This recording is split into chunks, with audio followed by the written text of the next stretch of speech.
Bonjour Eric, on a eu un petit entretien quelques jours avant le premier tour de ces élections, donc je vous propose de faire ça en deux parties. D'abord un regard sur le premier tour qui est passé et ensuite un regard sur le deuxième tour qui se prépare. Mais avant, je crois me rappeler que dans votre circonscription, il s'est passé un drame de type Crépole dans une boîte de nuit au Sable-d'Olonne où deux joueurs de rugby locaux ont l'air d'avoir été agressés dans des conditions très semblables à celles qui a coûté la vie du jeune Thomas, il y a maintenant bientôt un an. Et curieusement, on a très peu parlé de ce fait divers. Comment vous expliquez ça ? Alors, alors d'abord, bon, c'est dramatique, hein, comme toujours, ce sont deux jeunes qui ont été effectivement blessés, dont un particulièrement gravement, hein, qui a été touché à la rate, qui est toujours hospitalisé. Donc, hormis le drame d'ailleurs qu'on voit qui se renouvelle systématiquement partout.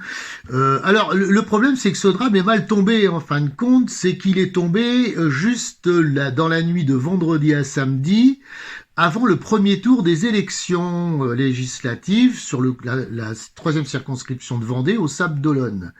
Moi, je l'ai su tout de suite dès le samedi matin. Donc, ce qui m'a permis de communiquer, d'envoyer à la presse, d'abord à la presse de réinformation, bien évidemment.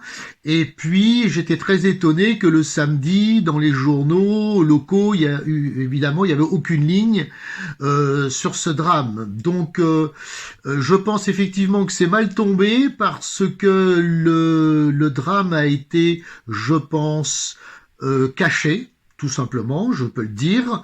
Il a été mis en avant qu'à partir d'aujourd'hui, un petit peu hier, mais on a évité, enfin la presse, comment dirais-je, gouvernementale, un petit peu, a évité d'en parler pour ne pas aggraver la puissance du vote patriote sur ma circonscription. C'est ce que je pense. Classique depuis le traumatisme de 2022 où un reportage sur TF1 avec un vieux monsieur qui s'était fait agresser et qui avait le visage tuméfié, on avait attribué la place du deuxième tour au deuxième tour de Jean-Marie Le Pen à ce reportage et naturellement depuis les journalistes de propagande ont comme consigne d'ignorer ces faits-là avant un scrutin. Exactement, oui, c'est tout à fait ça. Puis je pense que c'est pas les seules fois où ça s'est passé. Et puis je pense qu'il y a beaucoup de choses qu'on ne sait pas. J'ai entendu parler, moi dernièrement à Saint-Jean-de-Mont, d'un drame de deux jeunes filles qui auraient été malmenées, voire violées. Je mets tout ça évidemment au conditionnel parce qu'on n'arrive pas à voir l'information. Tout ça par des migrants qu'elles avaient trouvés sur la plage, qu'elles ont invités dans leur appartement. Et ça a très très mal tourné. Donc si vous voulez, sur notre circonscription qui est très balnéaire et qui accueille beaucoup de monde, il y a beaucoup de choses qui sont un petit peu rangées sous le tapis. Celle-ci, étant donné que moi mes informations étaient très fiables sur les Sables-d'Olonne, j'ai pu en parler rapidement, mais je crois que si certaines personnes n'avaient pas fait l'effort comme moi de mettre ça sur la place publique, est-ce qu'on le saurait à l'heure d'aujourd'hui? C'est pas vraiment sûr. Très bien, alors parlons maintenant de ce premier tour. Donc nous avions évoqué lors de notre dernier entretien, suite à la dissolution demandée par Macron après le résultat catastrophique pour lui des européennes. Donc vous nous aviez appris que le Rassemblement vendéen se lançait dans l'aventure. Et donc j'ai envie de revenir vers vous. D'abord, mes petits informateurs m'ont dit que vous aviez été les rois du collage, qu'on voyait votre photo ainsi que celle de Brigitte Neveu dans pratiquement toutes les villes de la troisième circonscription, qu'on ne voyait que vous. Donc j'ai l'impression que fidèle à sa tradition de mobilisation, le Rassemblement vendéen a fait une campagne très dynamique. Oui, oui, complètement. Notre première puissance, elle est sur le terrain. Tout le monde le sait bien depuis maintenant quelques années, où on a une armée de militants adhérents résistants qui évidemment se font fort d'être sur le terrain et dans la rue, parce que c'est là que se jouent souvent les événements et les choses, et on a été effectivement très très présent en communication visuelle sur les 34 communes de la circonscription. On n'a raté aucun panneau évidemment de propagande, et on peut considérer que pour nous en tous les cas ça a été une très grande victoire. Je rappelle que c'était un premier tour au décès, peut-être on va y revenir dans les prochaines questions, mais en tous les cas sur le sujet de l'affichage militant, du marché et tout ce que l'on voudra, il n'y a pas eu beaucoup de place pour les autres candidats, c'est sûr. Alors malgré tout, Eric, bon certes, pour une première expérience, vous faites un joli résultat, vous faites 2%, donc vous allez nous dire le nombre de voix. Mais est-ce qu'on peut pas dire malgré tout que vous êtes quand même une toute petite PME face aux grosses machines et que vous avez sans doute des militants d'une valeur exceptionnelle, mais par rapport aux grosses machines, il vous manque les électeurs. Oui, enfin, tout a un début. Je veux dire que c'est la première fois que le Rassemblement vendéen se présente à des élections, et des élections très difficiles. Les législatives, on peut pas considérer que pour les petits partis, ou les petits mouvements, c'est une élection où on nous laisse de la place. Bien évidemment, on le savait. Donc, on a quand même fait, comme vous dites, 2%. Je rappelle que 2% sur cette élection-là, c'est 2000 électeurs sur la 3e circonscription. Moi, je considère que c'est un très très bon résultat, en tous les cas qui est très encourageant, qui est très enthousiasmant pour la suite. Je considère aussi que nous n'avons pas eu le résultat, dirons-nous, que on l'aurait pu atteindre parce que nous avons manqué de bulletins de vote, parce que je rappelle que tout ça a un coût, et évidemment, nous avions fait imprimer peu de bulletins de vote, et il en a manqué dans une quinzaine de bureaux de vote. Il nous a manqué des bulletins de vote. Donc, ce qui veut dire que la projection finale est peut-être pas vraiment le réel. Et je rappelle aussi que nos fonds un petit peu faibles nous ont pas permis de glisser les circulaires dans les enveloppes électorales. Et ça, c'est très préjudiciable, parce que quand on arrive sur le marché politique, les gens sont contents d'ouvrir l'enveloppe électorale et de lire tranquillement et de se rendre compte de la situation des candidats. Donc ce sont deux facteurs importants, mais ça on sait pourquoi, c'est pas du tout, c'est de notre faute, c'est de la faute à personne d'autre, c'est-à-dire qu'une campagne coûte cher et on n'avait pas les fonds pour évidemment faire une campagne plus approfondie. Moi ce qui m'intéressait, c'était d'être surtout vu dans la rue, vu sur les communes, à l'extérieur, pour tout le monde, c'était ça notre point fort. Il y a des choses effectivement à peaufiner maintenant, et je rappelle que aussi dans mon canton maraîchin du Marais, je suis plus près de 3,5% que de 2%. Ce qui nous a affaiblis, ce sont un peu les villes que j'appelle progressistes, ou les endroits progressistes comme l'île de Noirmoutier, Saint-Gilles-Croix-de-Vie, les Sables-d'Olonne qui ont voté Macron encore en tête, donc Buchou, et évidemment ça. Alors après une telle campagne, Eric, et puis on va venir au deuxième tour, mais après une telle campagne, est-ce que ça vous consolide dans l'idée que le Rassemblement vendéen doit postuler à d'autres élections, peut-être plus locales, ou est-ce que vous pensez que finalement vous êtes davantage fait pour les actions de terrain ? Je pense qu'on est fait pour les deux. La politique n'empêche pas le militantisme. Évidemment, ça se voit peu, parce que je remarque très souvent que dès que les candidats ont leur poste, évidemment, on les voit plus du tout, on les voit pas dans les rues, on les voit pas défendre des sujets sociétaux graves, on les voit pas aller se confronter ou affronter les antifas ou les islamo-gauchistes. Mais moi, c'est dans mon ADN, plus que d'avoir un poste. je pense qu'on fait autant de boulot en faisant des manifestations, en créant même des conférences sur des sujets importants. Après, l'un n'empêche pas l'autre. Moi, je me battrai toujours de toute façon dans la rue. Et si on peut en plus avoir un pouvoir exécutif, c'est-à-dire faire changer les choses, il faut essayer de le faire. C'est pour ça, tout simplement, que maintenant, on va essayer de se présenter à des élections. Nous, c'était un tour de chauffe, hein, c'était pour voir si techniquement on était à la hauteur, si on était à la hauteur administrativement parlant, d'une part, si on pouvait... Ça, vous l'avez démontré. Comment ? Ça, vous l'avez démontré. Ah, ça, on l'a démontré, qu'on a été les premiers à déposer notre candidature le mercredi, qu'on va très très vite sur tous les sujets, que nos affiches étaient là bien avant les autres et qu'on était sur le terrain pendant 15 jours.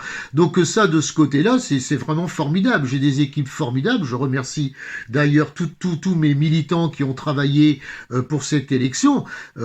Après, dans cette élection-là, évidemment, il y avait un vote utile aussi. Je comprends très bien que beaucoup de gens se sont dirigés vers plutôt des grosses affiches pour contre-attaquer. Vous avez été un peu victime du phénomène qui est arrivé à Reconquête. C'est-à-dire que Reconquête, en dehors des crises internes, a été victime d'un vote utile qui a fait que ces candidats n'ont même pas fait, la plupart du temps, le score que vous avez fait. Alors parlons du deuxième tour, Éric. Si j'ai bien vu dans votre circonscription, il y a deux partis qui restent en course. Il y a le RN-LR qui arrive en tête avec 35% et le député sortant... le macroniste qui arrive à un score assez voisin. Et vu que le LR tendance Retailleau avait fait un score assez faible, 8%, la gauche a fait 14% et n'est pas en état de se maintenir, si j'ai bien compris. Donc vous là-dedans, est-ce que vous allez, dans un contexte national où ça se joue en ce moment presque au couteau entre deux tendances totalement antagoniques de la société française, le RN et le nouveau Front populaire, est-ce que vous allez mettre vos forces militantes au service du RN et de LR au deuxième tour? Alors, on le souhaite. On l'aurait souhaité, mais les choses se sont passées un peu bizarrement. On le sait, hein, on le sait que moi j'étais candidat pour représenter justement aussi le RN, Reconquête, les Patriotes, parce que j'avais personne en face de moi. Et il y a eu un LR, donc celui qui est encore en course, qui a eu la riche idée de passer par des autres voies qui sont des voies hiérarchiques. Ça, on en a déjà parlé, on va pas y revenir, et qui a réussi à avoir une investiture. Bon, alors ça c'est facile à la rigueur d'avoir ça, mais le problème qui s'est passé pour cette liste, c'est qu'ils n'ont aucun militant, ils n'ont aucun adhérent, il n'y a pas eu d'affiches collées, il n'y a pas eu même des affiches officielles sur les panneaux officiels. Ok, mais ils font 35% et ils sont en position ils peuvent gagner. Oui, mais on aurait fait, je pense d'abord, plus, et je pense qu'on aurait assommé un peu plus la concurrence s'il y avait eu dès le départ, je dirais, une entente ou quelque chose de plus clair. Il y a eu deux listes patriotes, la mienne et puis celle du LR, je dis bien LR, soutenu du bout des lèvres RN, parce que c'est ça que nous on comprend. Donc on a perdu du temps. Je pense qu'on aurait eu, les forces auraient été ensemble, on serait plus haut. Je rappelle que Monsieur Buchou n'est qu'à 600 voix de la liste LR-RN, que nous avons fait 2000 voix. Donc déjà, on voit un petit peu la puissance que nous, on pourra avoir du Rassemblement vendéen. Ce que je regrette, c'est que nous avons tendu la main pendant ces 15 jours. Nous arrivons maintenant, c'est la dernière après-midi, où nous avons encore tendu la main pour une aide, et il semblerait que cette aide ne soit pas souhaitable du côté de la liste LR-RN. Donc, qu'est-ce qui va se passer? Évidemment que mes électeurs, peut-être je les encourage bien évidemment à voter pour la France. C'est tout ce que j'ai à dire. Mais c'est très dommageable et je pense que ça aurait pu se passer autrement à l'heure d'aujourd'hui. Mais on a l'impression quand même qu'en Vendée, c'est un peu comme dans toute la France, c'est-à-dire qu'on a une espèce de nomenclatura, hein, que ça soit les médias, l'ensemble des partis politiques de LR à l'extrême gauche, les élus qui racontent pique-pendre d'une possible victoire du RN et qui a un espèce de prétendu front républicain qui paraît prêt à tout pour ce qu'ils appellent barrer la route au RN et qui en fait paraît davantage barrer la route aux Français. Je crois savoir qu'il y a des élus dans tous les départements et peut-être également en Vendée qui signent des pétitions et qu'on sont à soutenir Macron, voire même des LFI contre des LFI antisémites, des LFI violents, contre le candidat du RN. Est-ce que vous constatez ça également en Vendée ? Oui, complètement, qu'on le constate. Depuis aujourd'hui, il est apparu des pétitions signées par des maires de la 3e circonscription. Alors là, bon, moi je pense que d'abord c'est antidémocratique, c'est anti-républicain, c'est tout ce que l'on veut, c'est-à-dire qu'on laisse même pas le choix aux électeurs français de décider par eux-mêmes. Il y a des pressions des maires, et en plus ces maires, quelles sont les pressions qu'ils subissent? Parce qu'ils en subissent des pressions, faut pas croire. À partir du moment que ça vient des gens au-dessus et puis qui leur ont promis par exemple un skatepark ou une belle piscine et puis que on leur fait comprendre, je dis ce que je dis est vrai, hein, ce que je l'ai entendu, donc je le sais. Donc ce qui veut dire le chantage de ceux qu'on les sous. Bien sûr, bien sûr. La communauté de communes. Bien sûr, il y a un chantage financier qui se joue. Il n'y a pas que le chantage moral, il y a le chantage financier et les maires, bon, bah, subissent aussi ça. Maintenant, ce qui est regrettable, c'est qu'il faut peut-être avoir un petit peu dans la vie des convictions. Faut pas s'accrocher à son poste et puis à sa petite paye et qu'il y a un moment, surtout à l'heure actuelle où la France est en grand danger. Je veux dire, il y a un moment, il faut parler résistance. Il faut pas parler, j'ai mon poste, je veux ma nouvelle salle communale et patati et patata. Ça c'est détestable. Je n'apprécie pas du tout ce genre de choses. Je respecte beaucoup de maires de la circonscription. Il n'y a pas de problème sur le sujet. Mais ça c'est pas le genre de pétition que l'on devrait voir, tout simplement. C'est aux gens de choisir eux-mêmes pour qui ils ont envie de voter. Le danger est certainement beaucoup plus de leur côté en faisant passer des gens comme les LFI ou les Insoumis que le danger de voir la liste LR-RN arriver au pouvoir. Je pense que quand même, il y a 2 poids, 2 mesures. En tout cas, je parle de la Vendée et de ma circonscription.